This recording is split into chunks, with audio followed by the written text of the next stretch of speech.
Bonjour, aujourd'hui je vais vous montrer à faire un caramel, une sauce au caramel en fait qu'on va pouvoir mettre sur n'importe quoi, n'importe quel gâteau, crème glacée. Même mis au frigidaire, ça durcit un peu, on pourrait même l'étendre sur une toast, quelque chose comme ça. Mais c'est surtout une sauce à caramel pour gâteau. On n'a pas besoin de thermomètre, puis il y a juste 3 ingrédients, c'est la facilité même. Débutons. Pour cette recette, vous allez avoir besoin de une canne de lait Eagle Brand, c'est-à-dire c'est du lait condensé sucré. On n'en a pas mélangé avec du lait carnation. Alors, une boîte, ça se trouve être 300 ml ou 10 onces. Une canne de sirop d'érable au complet, c'est-à-dire 540 ml ou 19 onces. Et finalement, une tasse de sirop de maïs, une tasse 250 ml. À part ça, on va avoir besoin d'une chaudronne avec une cuillère de bois. C'est tout. OK. La première chose que je vais faire, c'est mélanger mon sirop de maïs puis mon sirop d'érable dans une casserole. Le faire bouillir, donc on met le four assez haut pendant 5 à 6 minutes. Donc on ne mélange pas tout de suite le lait condensé sucré, seulement le sirop de maïs et le sirop d'érable.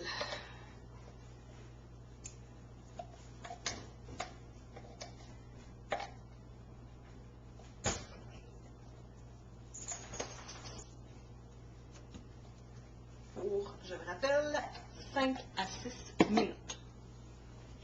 Alors je brasse jusqu'à ébullition.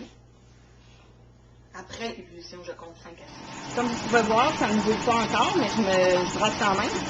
Mon four, pour mon four, mon rond, il est au maximum.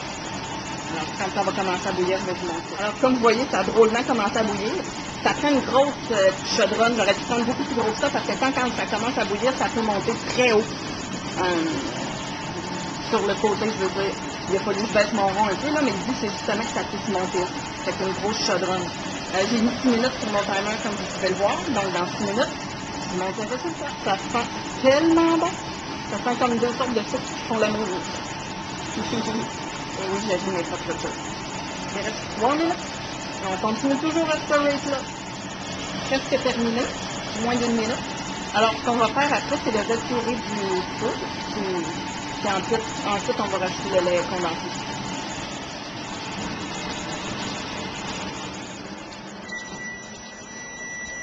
Ce qu'on fait maintenant, c'est rajouter le lait condensé sucré.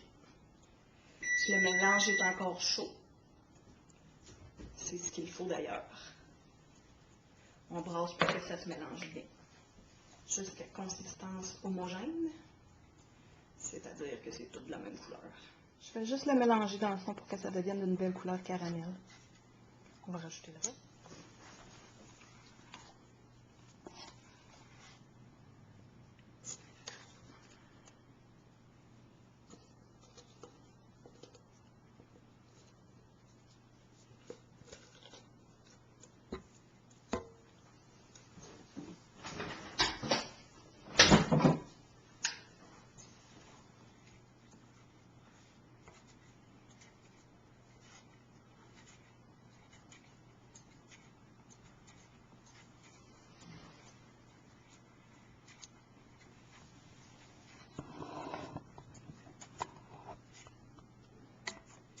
C'est presque prêt. Il faut juste s'assurer qu'on a bien mélangé. It's almost ready. Just have to make sure it's well stirred. And now it is. Et maintenant, c'est prêt. Chaud comme ça, ça pourrait être mis tellement, tellement bon sur un gâteau au chocolat. On va peu le... Évidemment, si on ne l'utilise pas tout sur de la crème glacée, ça serait bon.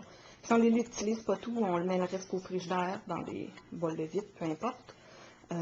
Quand on veut le servir, si on veut qu'il soit aussi liquide que ça, il faut le réchauffer. Micro-ondes, par exemple. Sinon, il sert quand même, il est juste beaucoup plus épais. Ben voilà, ça m'a donné 2 bols de caramel, 2 cannes de caramel. Peut-être pas de la marque Mike, ça. C'est juste un vieux pot. C'est vraiment, vraiment bon. C'est sûr que c'est facile de manger ça. Pour cette fois-ci, c'était pas une recette tirée de mon livre, du cri de ma famille, comme les autres fois. C'est une recette que j'ai tirée du livre Qu'est-ce qu'on mange, volume 3. C'est du Cercle des fermières du Québec. Je vais mettre le lien dans les annotations pour la recette complète, puis la page, puis le titre du volume complet. Merci de m'avoir écouté. S'il vous plaît, mettez les commentaires sur YouTube, mettez les commentaires en dessous que vous voulez la recette que je fasse sur cette émission. Et voilà! C'est tellement bon.